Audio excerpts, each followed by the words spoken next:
Good evening, ladies and gentle people. The Annie Kinkead Warfield Lectures were endowed by Professor B.B. Warfield, one of Princeton Seminary's most towering historical figures, in honor of his life partner, Annie Kinkead Warfield.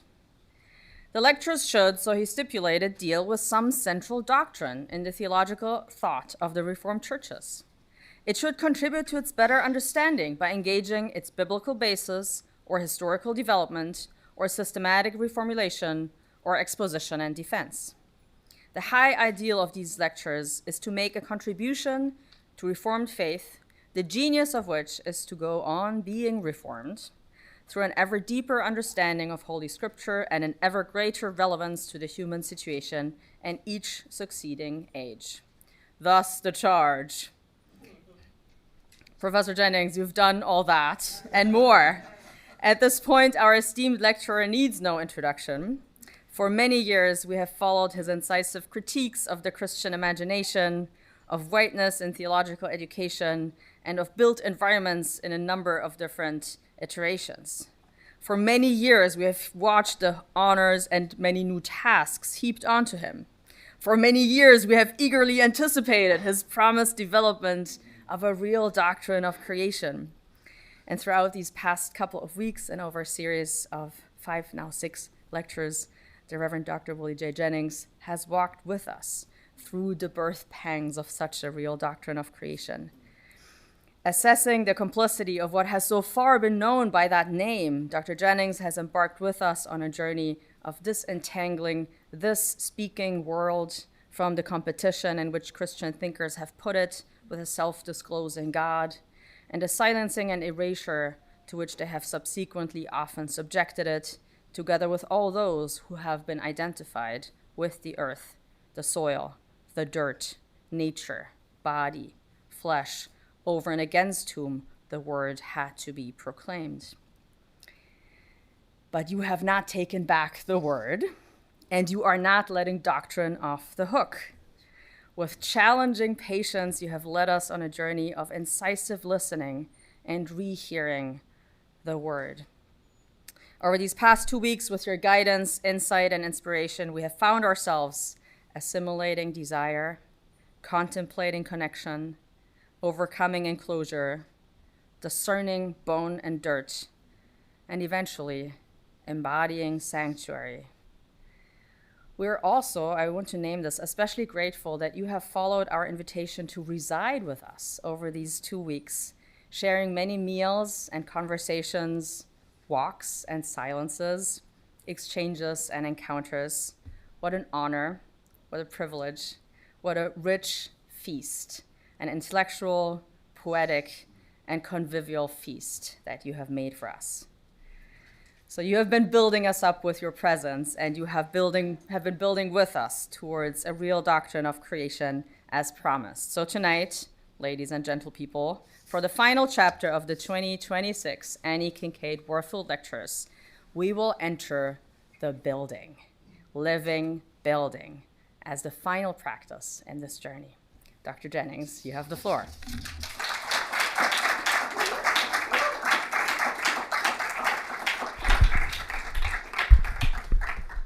Good evening, everyone. In my first lecture, I had said that my basic posture in life now is one of thankfulness. And I am one, each morning, I wake up thankful to the many gifts of life that God has given me. And I am especially thankful for these last 2 wonderful weeks here. I want to thank so many people this evening for having made my time here so wonderful, beginning with your fabulous president, who is here this evening, for extending that very gracious invitation to me, to the brilliant scholar here sitting in the front row who just introduced me, Dr. Richel, for her fabulous leadership of these lectures. I want to thank the PTS faculty, the entire faculty, for extending this honor to me And I especially want to thank those colleagues who took time out of their busy, busy schedules to have meals with me. What a joy to drink and eat and drink with these it was just water. With these wonderful, wonderful scholars. I want to especially thank the staff at the Erdman Center. I want to thank, out of the Academic Dean's Office, Maggie Osborne for her wonderful work. I want to thank Chrissy Astero and Rennie Merrill for taking care of me. And I want to thank that fabulous cleaning staff in the Erdman Center, the folks who clean the toilets and do the floors and gave me clean towels, who each day greeted me with a smile and such dignity. It is always an honor to be in the presence of those who care for us, and I am so thankful for the entire Erdman staff. And I also want to thank the students who have been coming. I know how busy students are, and I know that they have to make choices every day about what they'll fit into their tight schedules and their limited energy. And to look out at each of these lectures and to see your smiling faces, your alive eyes, your ears listening, you honor me more than you could know. What professors want more than anything else are listening students. And so thank you for giving this professor the thing he lives for, listening students. My friends, I have been in search of a real doctrine of creation through these lectures, and I have invited you into that search. In doing so, we have engaged the theologically unthought. To think the theologically unthought with this doctrine is to bring it more closely toward a showing rather than simply a telling of our creatureliness. Doctrines of creation, as I said before, really more than any other doctrine, exist at a greater distance between the showing and the telling in their articulation, and that should not be. To help us move toward a showing of our creatureliness, I have been offering 6 practices that together outline the contours of a doctrine of creation, only the contours. So far, we have walked together through the practice of assimilating desire, contemplating connection, overcoming enclosure, discerning bone and dirt, and embodying sanctuary. With each of these practices, we have sought to weave together body consciousness and land awareness as one continuous act of knowing, thinking, and being in the world. And I have had these lovely slides, which reminds me of someone else I want to thank. I want to thank the 2 wonderful brothers who did the slides for me, who put them up. I'm technologically challenged, but they have been absolutely fabulous, so I also want to thank them. Each of these practices, however, faces strong headwinds because they all move against the grain. They move against the grain first because they require we follow a God made specific in dirt flesh. As we have argued, Jesus brings us to the creation anew, maybe even for the first time. With him, we enter into a reality of sensing bound to justice, aimed at forming a new life together as sanctuary. This requires we yield to the working of the Spirit who is drawing us into nomadic existence, life moving in and with the land and with people, attuned to both suffering and the desire for thriving life.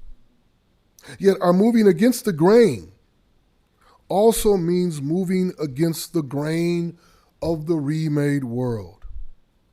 But who would dare move and live against the remade world.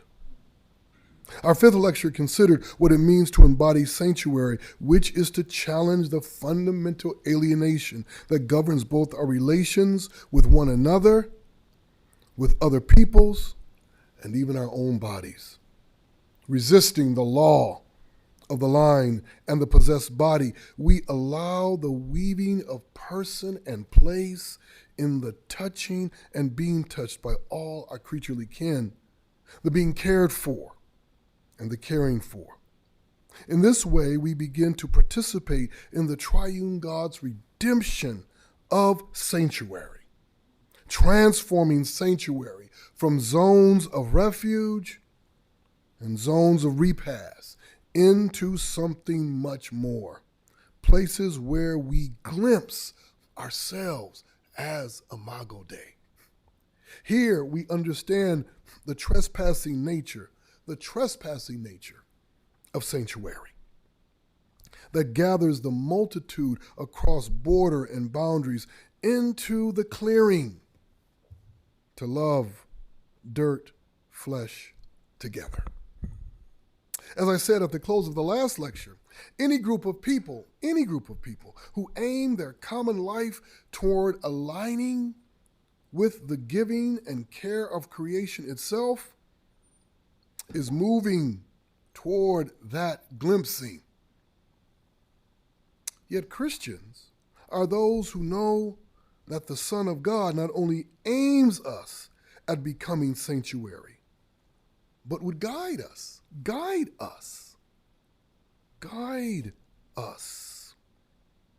so that we would never confuse the giving of the creature with the giving of the Creator, and thereby confuse the practice of thankfulness with the practice of worship.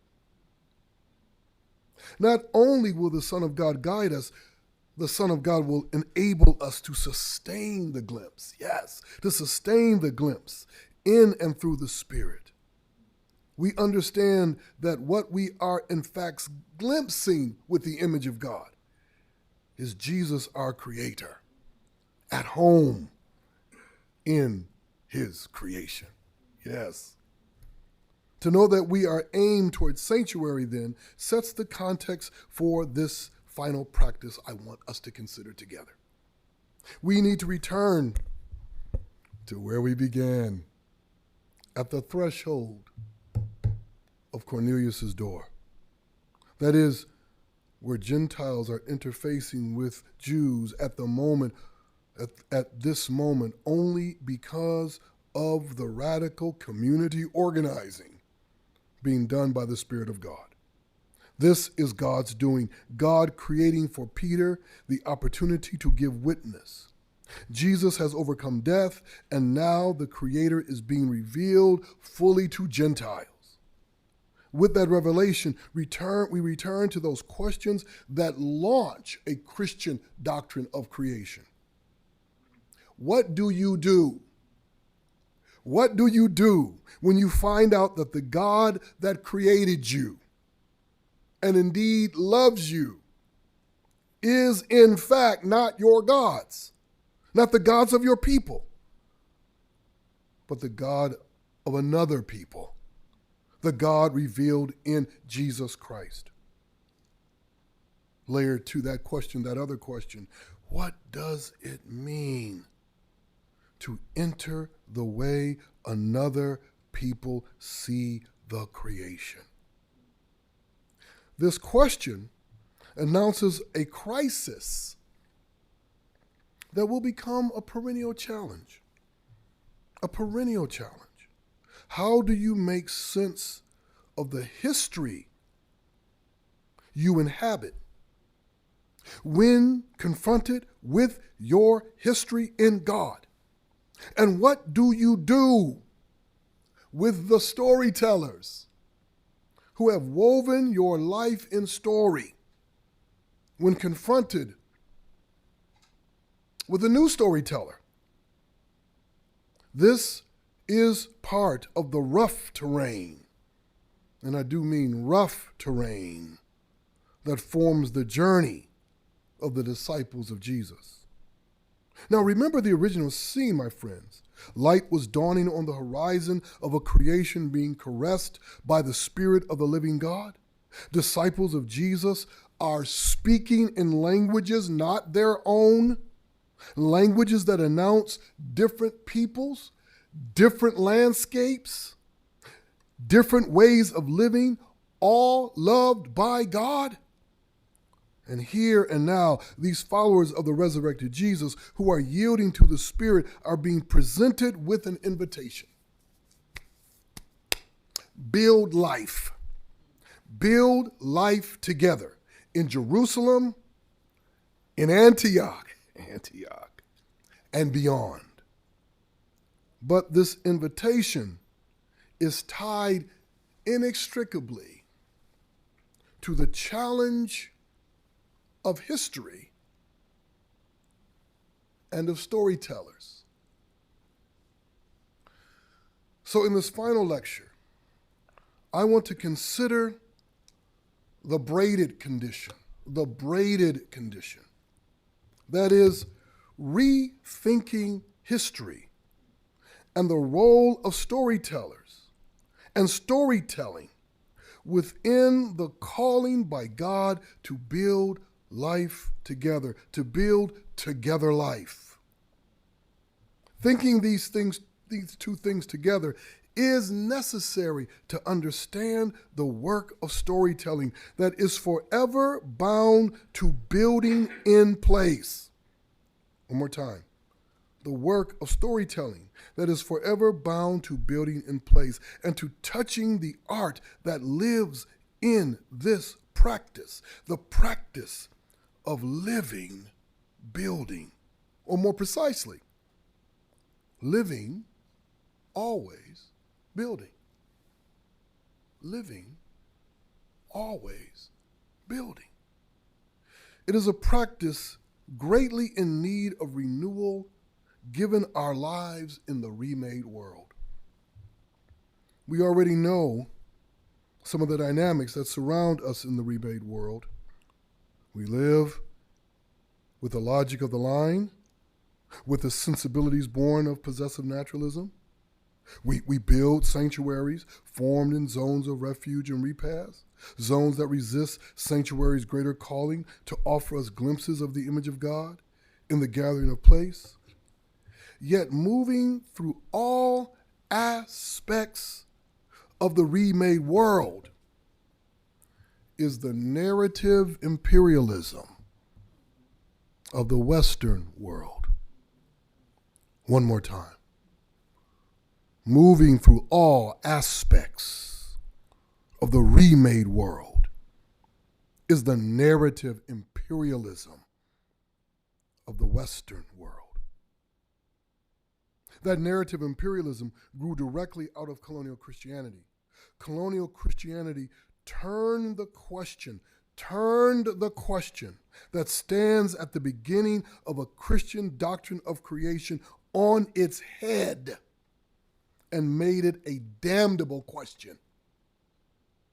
What do you do when the history of your people and your own history is submerged in the story of whiteness? That is, the story of the white European at the very center of existence. And inside this question is another question even more poignant and pressing. What does it mean to enter their storytelling? The storytelling of whiteness, while at the same time, while they are remaking your world. It is crucial, I'll say this, especially for the students. It is crucial that we see the difference between the questions that launched a Christian doctrine of creation and the questions that launched a Christian-inspired remaking of the world. Ooh. Again, the perennial challenge, a challenge that should be, a challenge that is fundamental to being Christian, a challenge that should be. What do you do When you find out that the God who created you and indeed loves you is in fact not your gods, not the gods of your people, but the God of another people, the God revealed in Jesus Christ. What does it mean to enter the way another people see the creation? That should be. That should be. But this should not be. What do you do when the history of your people and your own history is submerged in the story of whiteness? That is the story of the white European at the very center of existence. What does it mean to enter their storytelling? The storytelling of whiteness, while it is remaking your world. The first set is a perennial challenge. The second set is an immediate, painful, agonizing problem for a Christian doctrine of creation.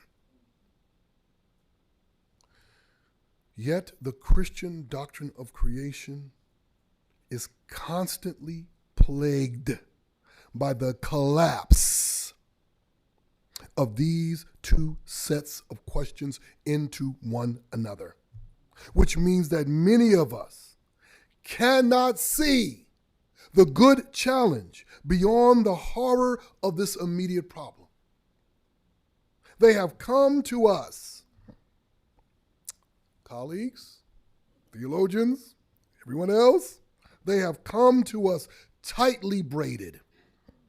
And therefore, a Christian doctrine of creation illumines a legacy of struggle within Christianity.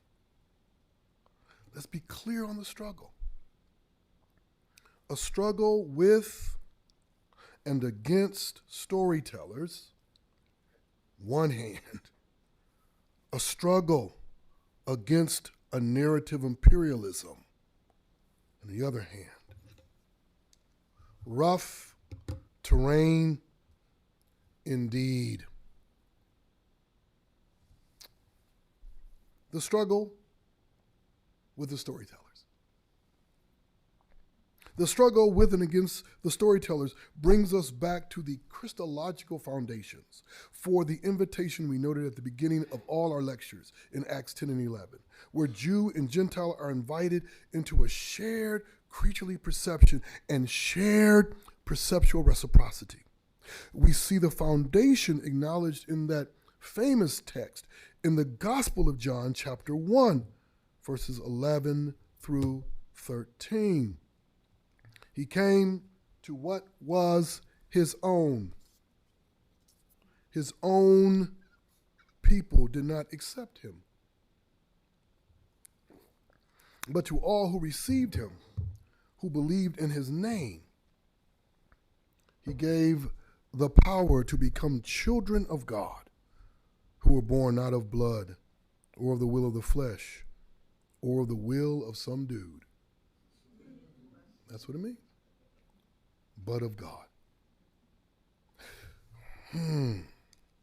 How can one who has been born in history, having entered story, bring to us our beginning, and indeed the beginning of all things?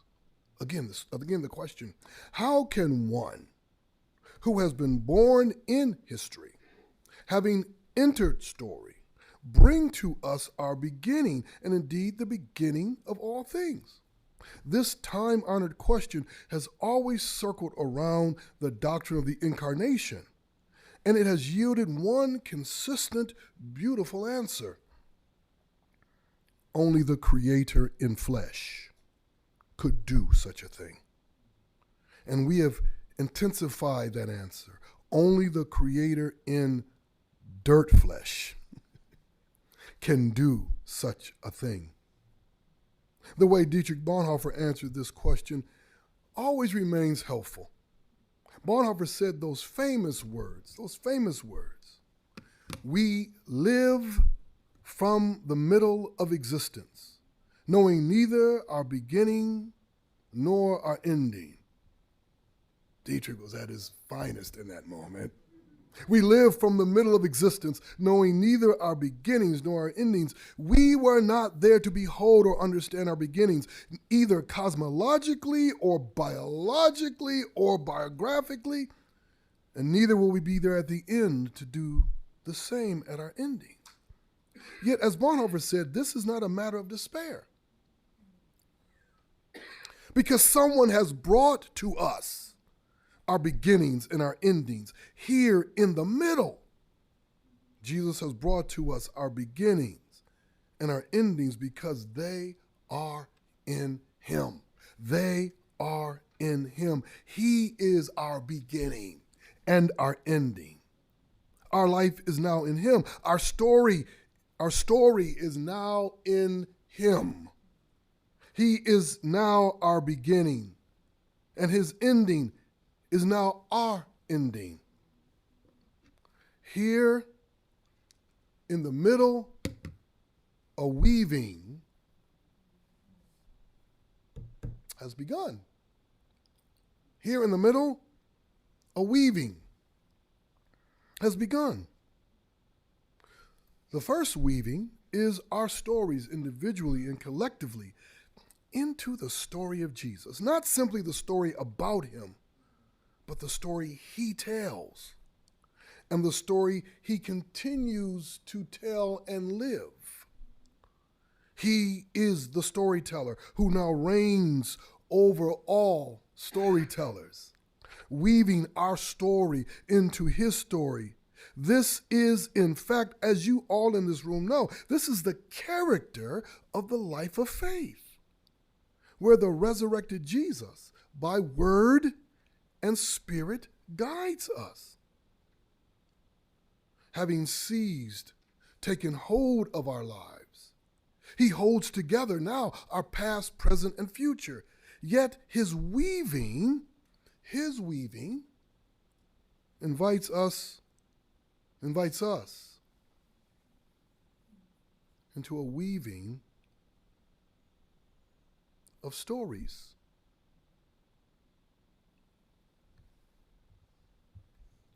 My mother's name was Mary. She was born and raised outside Memphis, Tennessee, in the hateful Jim Crow South. She is the daughter of a Native American mother and part of twins born, raised alongside her sister, Martha. Her story is deep and vast, full of twists and turns, and a mountain of complex details.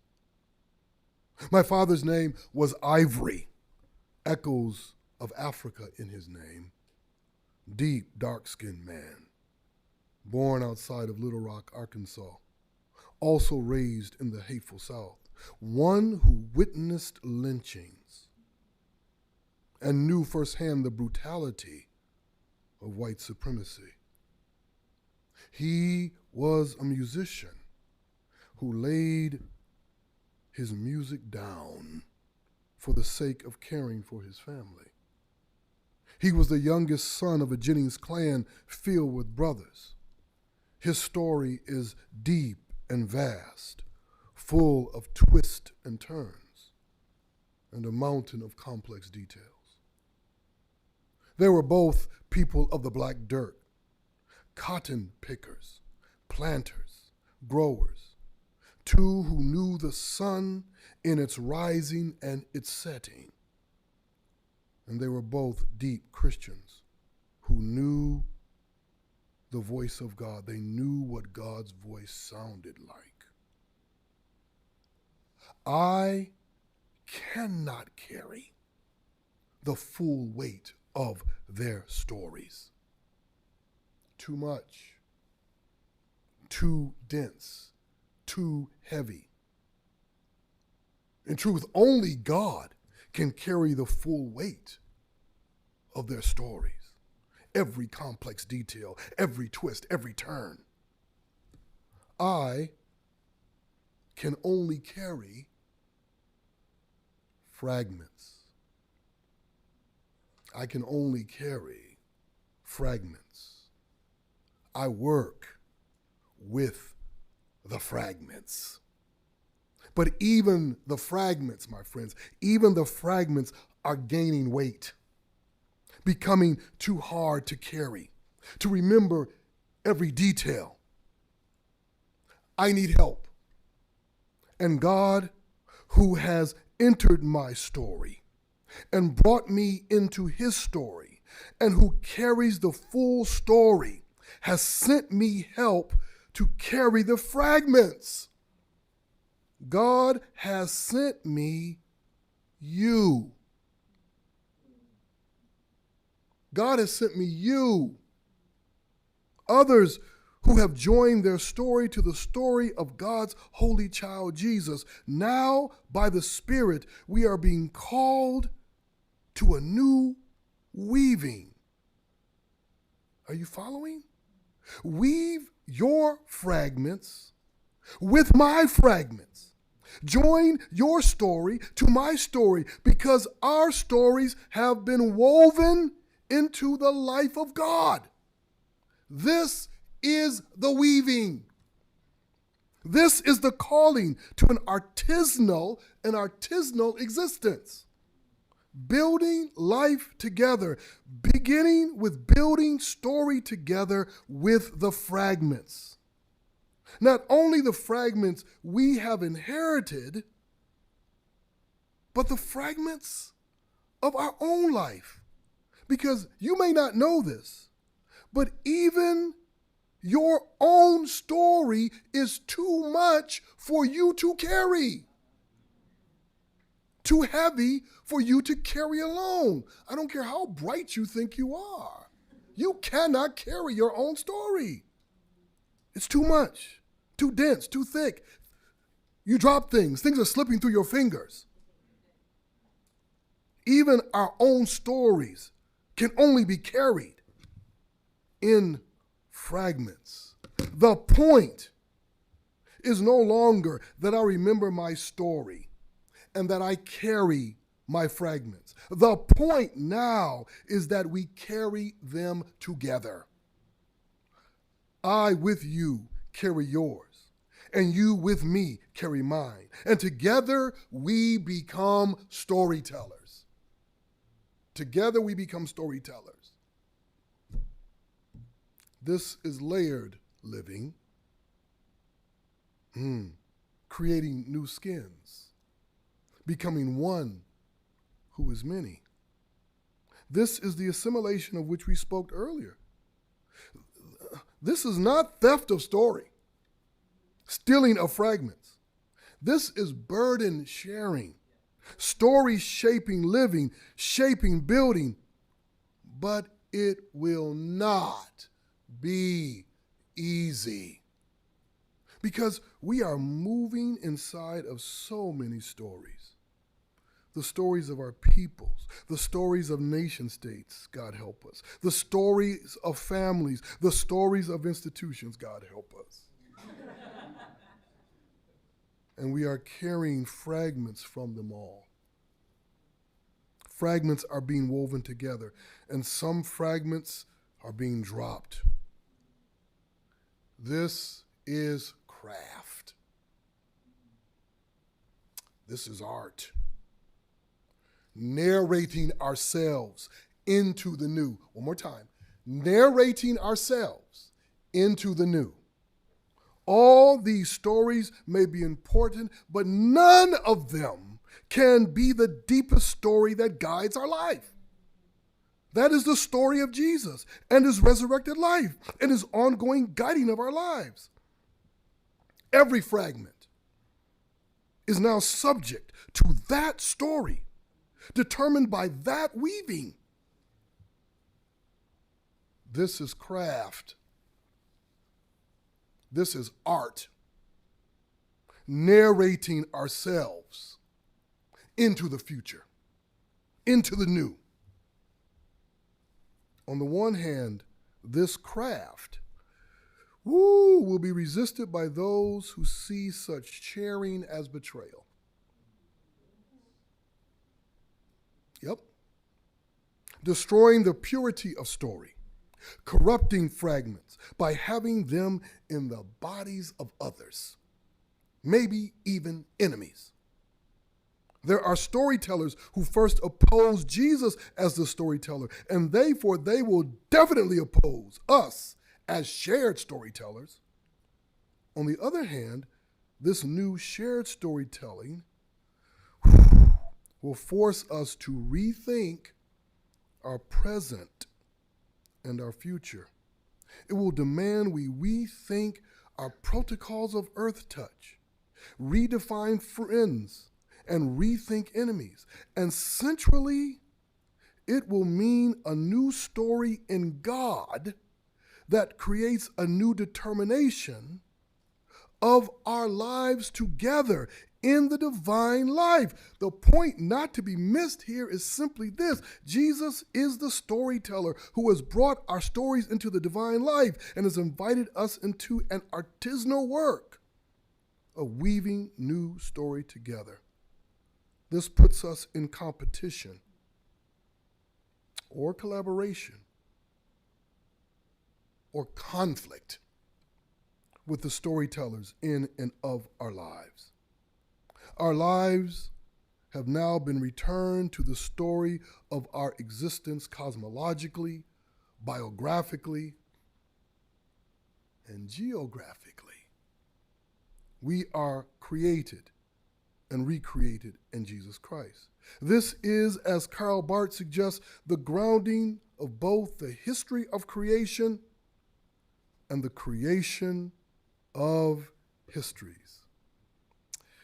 Well, what then is history? Woo! Man, you had to go there, didn't you? What then is history? That huge, dense, philosophical, theological, challenging question. What then is history?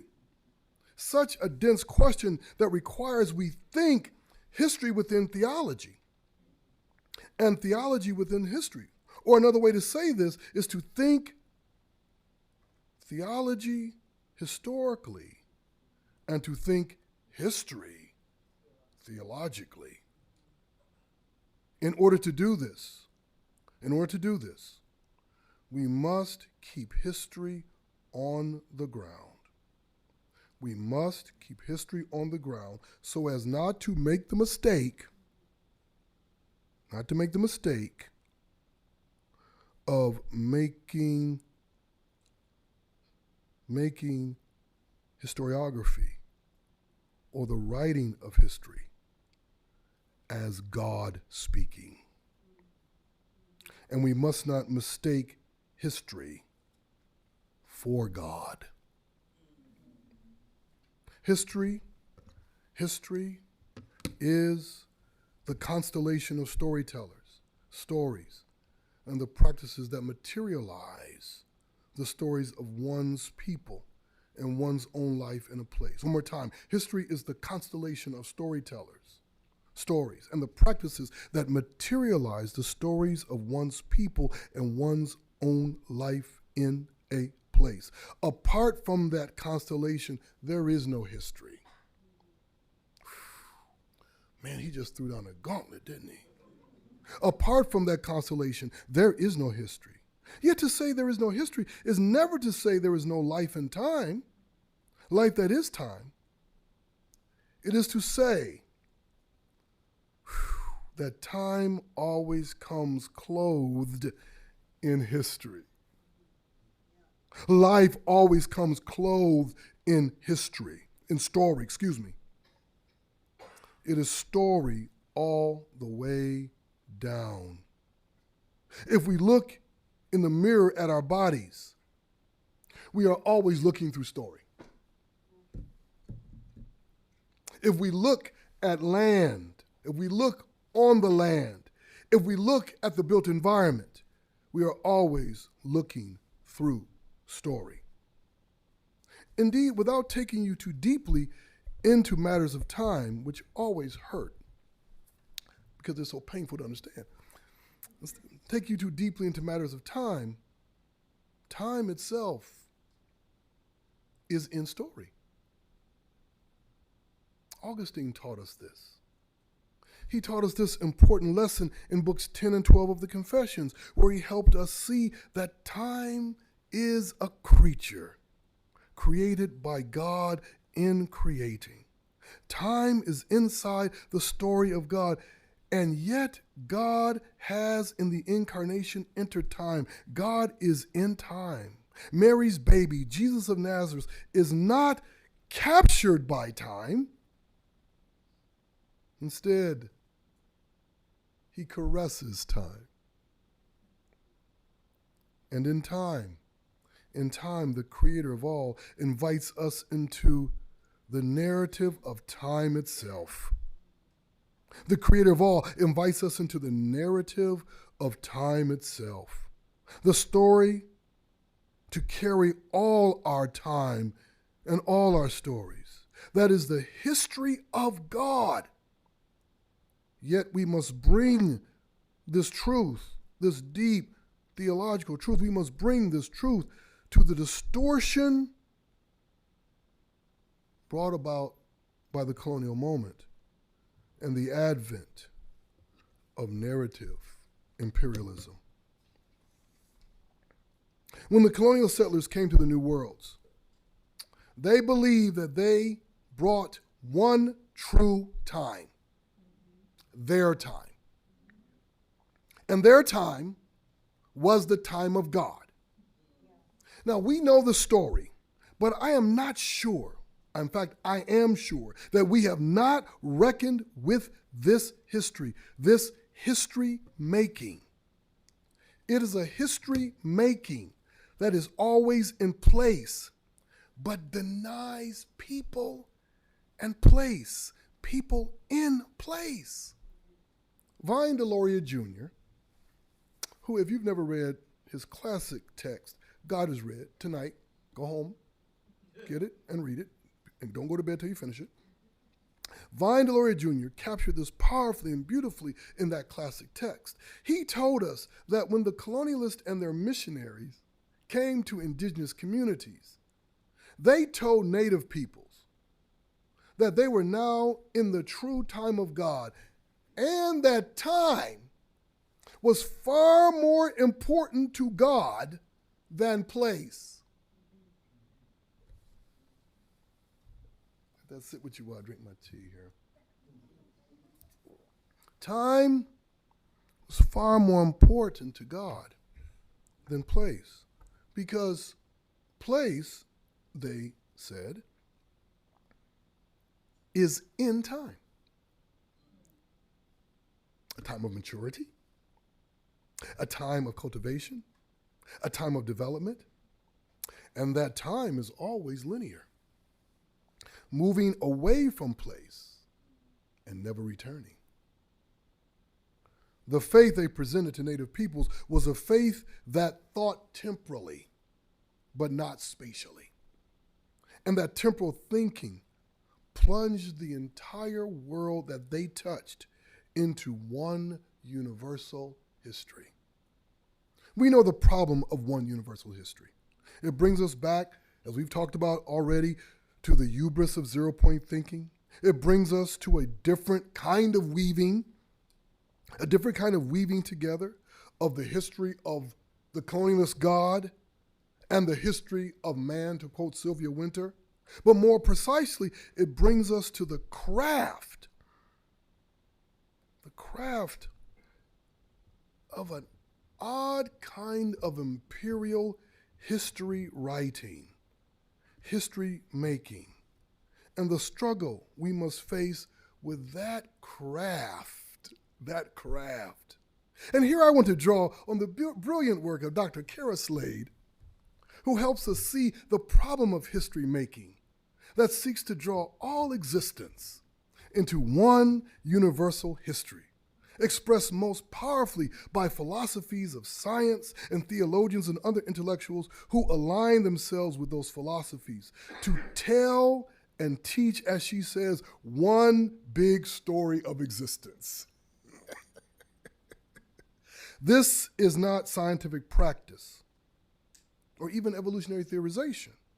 This is what Alistair McGrath would call scientism, or Ronald Numbers called so long ago metaphysical naturalism. This is the attempt, the very successful attempt, to teach us how to see the world temporally inside the vastness of time, as Dr. Slade says so brilliantly, inside the vastness of time, reaching back millions of years and permeating our vision of the world with layers of accumulated time. This is where we must situate, listen carefully, this is where we must situate the obsession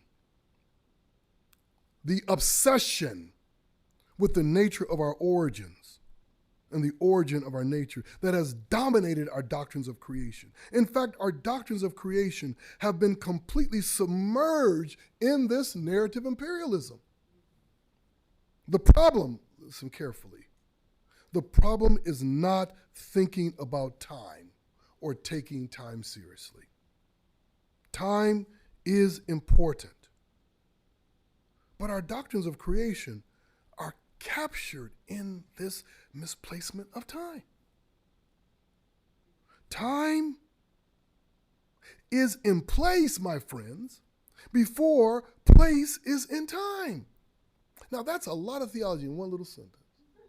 Time is in place before place is in time. I am saying something than saying that space and time are two sides of the same coin.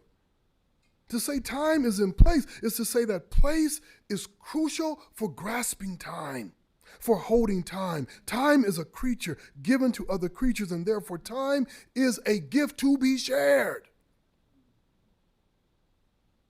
The colonial settlers and their missionaries misplaced time because they thought that God had placed time in their hands under their control. They thought that they were the masters of time, and therefore they were justified in submerging every place into their time. Because they failed to see that before a place is in time, time is in a place, they fostered a way of seeing place that only sees place through linear time, through its past, present, and future. But not just place, but also the body in place, only through linear time. This in turn makes the body and land significant only as markers of time, accumulated time, and this makes place sites only located in time. So if you're following, this is what I'm saying. So along with that first question we learned as we look out at place, the question we discussed in earlier lectures, that is, the question that we are taught to ask as soon as we see a place. And what is that question? Who owns this? There's a second question that we ask when we look at a place. How old is this place? Who owns it? How old is it? This too is a marvelously sick pedagogical achievement. Everything I've said here is difficult to grasp quickly. But we must remember that God, the creator of time, entered a place, and from that place opened time anew as time together with God. There from a place, the triune God crafts history with us, past, present, and future, a history that is fully in God. Dr. Jennings, thank you so much for this lecture. But Dr. Jennings, why is this not yet and still narrative imperialism? The Christian story as the dominant story. Does not a Christian doctrine of creation mean narrative imperialism? Narrative imperialism and the Christian story have been woven together since the advent of colonial modernity. And they cannot, I'm sorry, friends, they cannot be easily distinguished. You must sit with this. They cannot be easily distinguished. What then is the difference, Dr. Jennings? You are so smart. You just right with me. What then is the difference? Before we can articulate the difference, there must first be a willingness to see a difference. Now, let me be clear. This is not a matter of belief. I'm not saying you have to believe. This is not a matter of belief, but of touching the fabric of story. Touching the fabric of story. Imagine two pieces of cloth. They look identical. Everybody with me? Imagine two pieces of cloth. They look identical. But someone who works with the fabric of story and time says to you, hey, pull at the cloth from both sides. And once you do, you realize that they are two different pieces, two different fragments, that once you pull them apart, they look very different from the sides that were hidden. One is an invitation, and the other is an imposition. One invites you into a shared project of knowing histories, writing histories, creating history. The other presses you to enter a project that has already created your history. Yet you still cannot fully grasp the difference until you start crafting something with the cloth. You can't tell until you start crafting something different with the cloth. Again, no map, no blueprint, only together life in the spirit. But you can start to design something together with God and one another. God is present in place, bringing our beginnings and our endings, bringing God's own story to us. This is God, our creator, yes. But this God is inviting us to the work of weaving inside the work of building together life with all those around us. We are new storytellers, gathering the fragments of story to craft history together in place. This is difficult work because story carries all the wounds, all the enmity of the world, all the hatred and suspicion, and all the fears and doubts of together life. Story also carries the energies and desires to determine life, to bring to life direction, purpose, goal. Story aims to form bodies and land. This is where the work of design meets the truth of the creature. Our contingency. Stay with me. We are created out of the nothingness. We did not have to be. You all know this. And our coming to be forms in the contingencies of existence, in its instabilities, its vulnerability, and its weakness, its instability, its vulnerability, and its weakness. We are always contemplating our contingency in the work of crafting life together. We are always contemplating our contingency in the work of crafting life together. What do I mean by contemplating our contingency in the work of crafting life together? Contingency is an aspect of discernment before it is a philosophical or theological concept. One more time. Contingency is an aspect of discernment before it is a philosophical or theological concept. What do I mean? Living dirt flesh will show you that you are contingent. Try to raise a kid, and you will realize you are contingent. If your senses are attuned to your own life and the life of others, then you will brush up against the nothingness that stands in the shadow of existence. You will learn that you did not have to be, and that life is fragile, quick, short. We are creatures, and as I said before, carrying stories, others, and our own, all of it too heavy a work for us alone.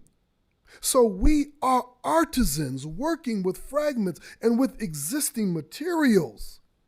Materials of the earth and of the mind, materials of the earth and of the mind, fashioning and refashioning the creaturely given. The artisan working with others attends carefully to the textures, manners, moods, and dispositions of the creature. Go with me. The artisan lives at the protocols of earth touch, listening carefully to how to touch life with respect and reverence. I remember a woman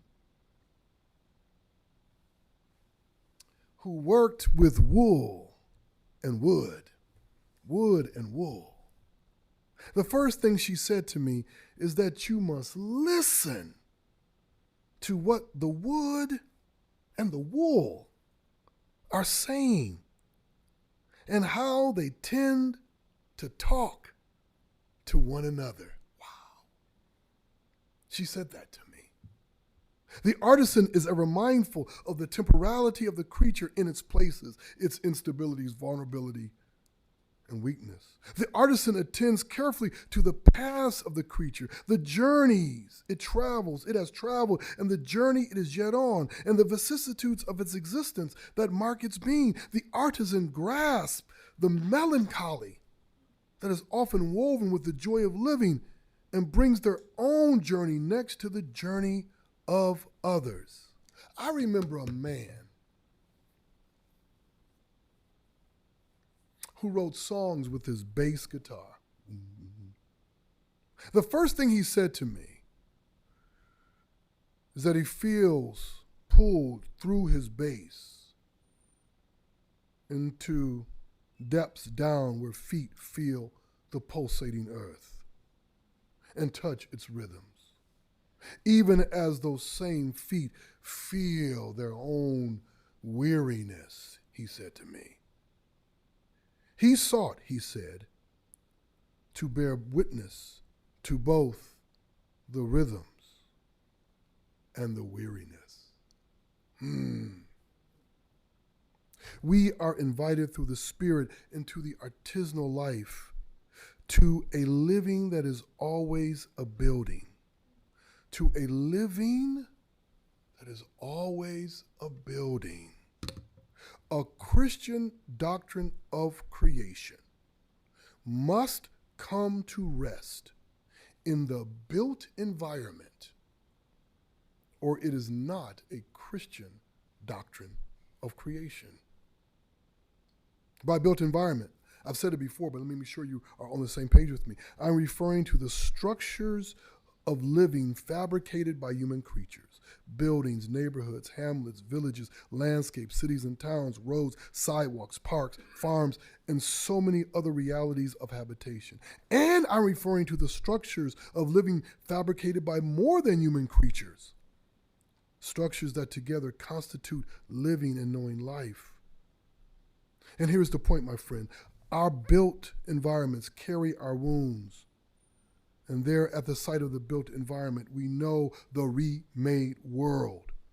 The world that has been built in destruction and must be rebuilt in hope. We must rebuild for everyone and with everyone. This is the task of the Christian in the world, to build with the world towards sanctuary. Who is the we in my lectures? They've been in every lecture, that we up there. Who is the we? The we is an invitation to build with anyone who wants to build thriving life.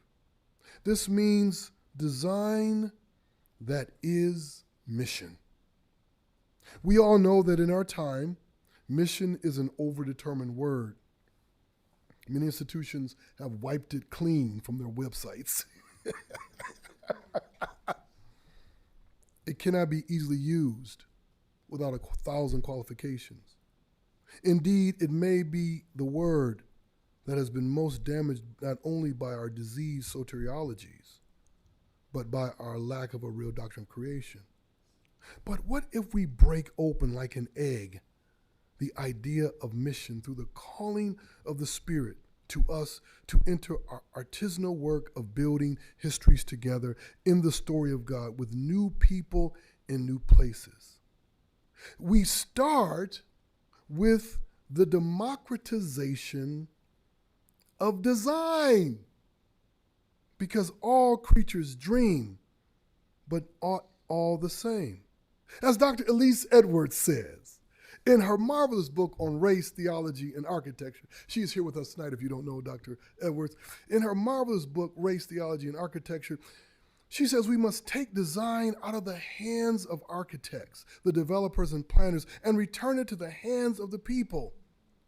And from there we can build together. We return the work of design to the reality of inhabiting the conversation of the creatures with one another and with God. This means we listen to design. And as she says, we design to listen.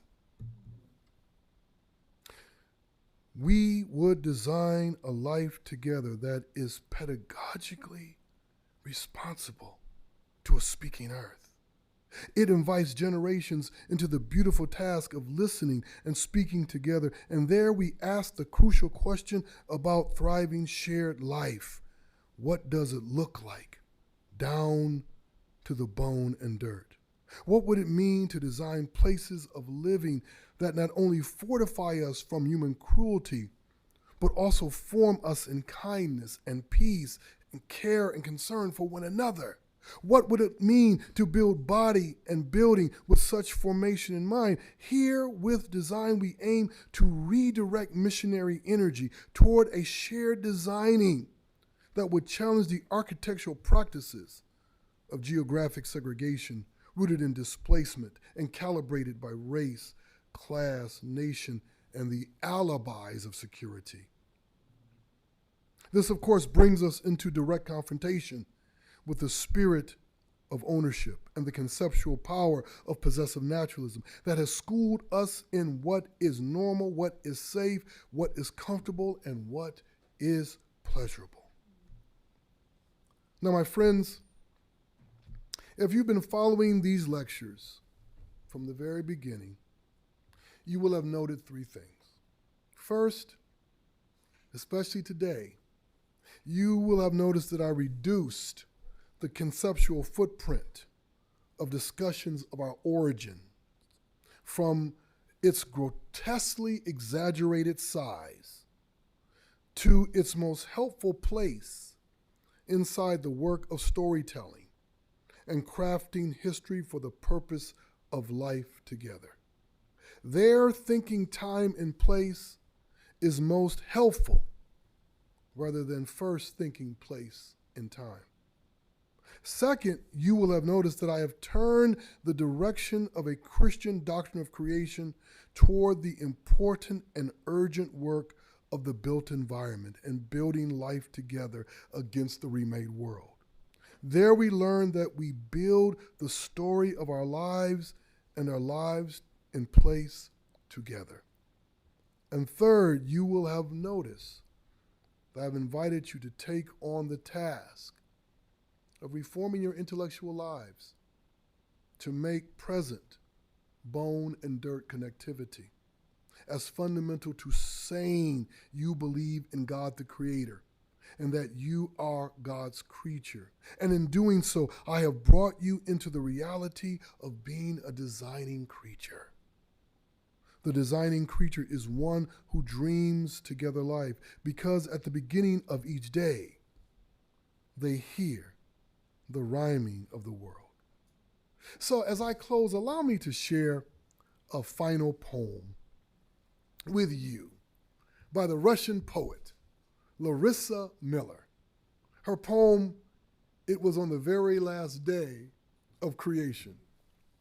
Larissa Miller, remember the name, Russian poet, entitled "It Was on the Very Last Day of Creation." The poem is quoted in that marvelously edited collection by Rowan Williams called A Century of Poetry. If you don't have it, it's worth buying. It was on the very last day of creation that speech rose into rhyme. When the Lord looked at the work of his hands, and suddenly something sang in him, as though a string was touched in the soul and began to sing all at once. It trembled and caught fire.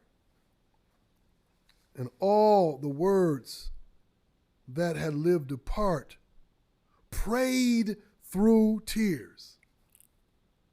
O Lord, oh, make it so that all can come together, fuse, interweave. From that time forwards, rhyme trembles like a flame, born of two words at the height of the divine game. Together life is life that hears the rhyming of the world, the rhyming that is in the world, that which is different but speaks to each other, bounces off each other, both language and landscape, life and living, bodies and land, but more. There is God the Creator and the creation. This is rhyming, not simply rhyming of, but rhyming within a speaking world, but a world speaking and a God speaking together in rhyme.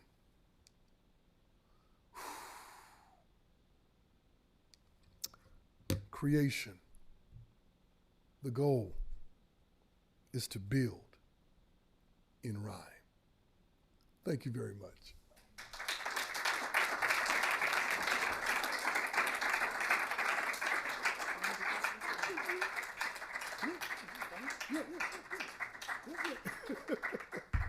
We have time for 2 questions. Very good.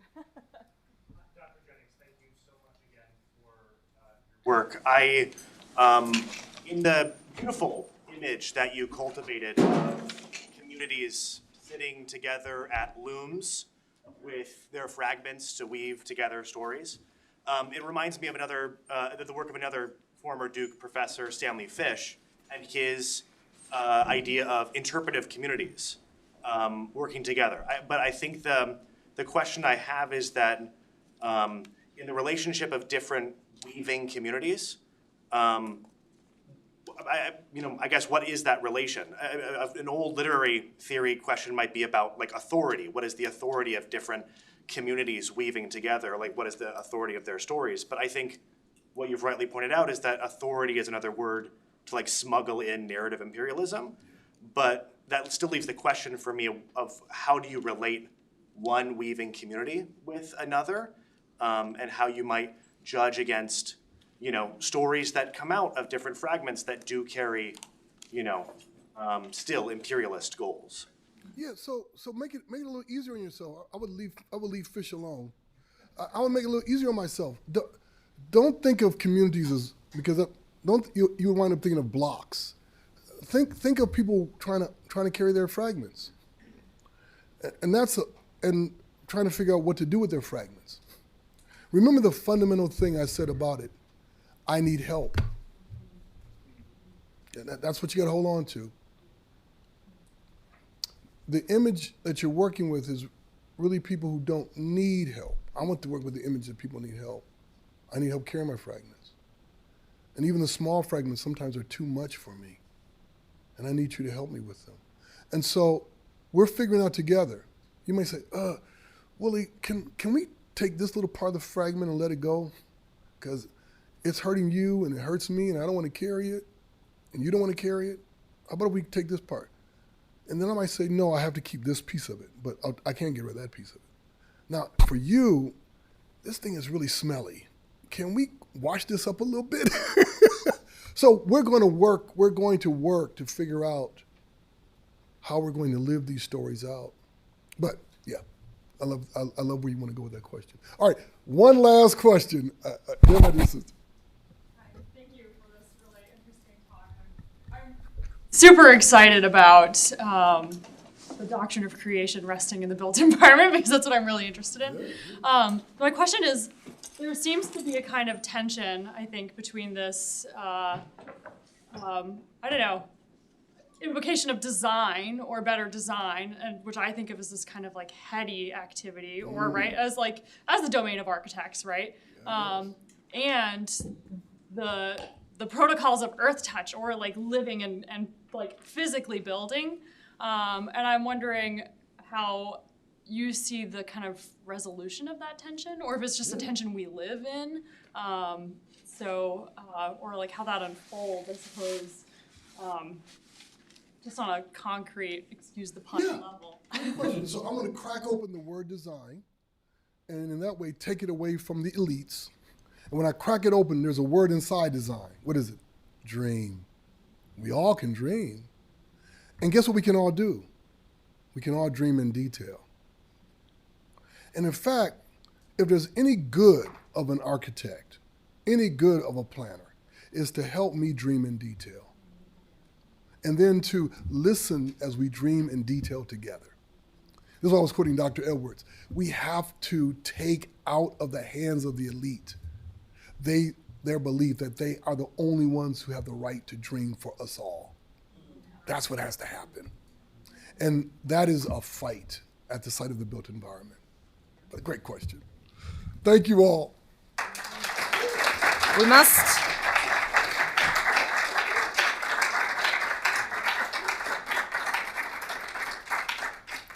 must sit with this, and we will. And we must build with this, and we will, in place and with people. So thank you for gathering these fragments together for us as we enter the story that God has entered. And thank you for the invitation to share in the crafting of life together, and maybe the dreaming, right, as a first step.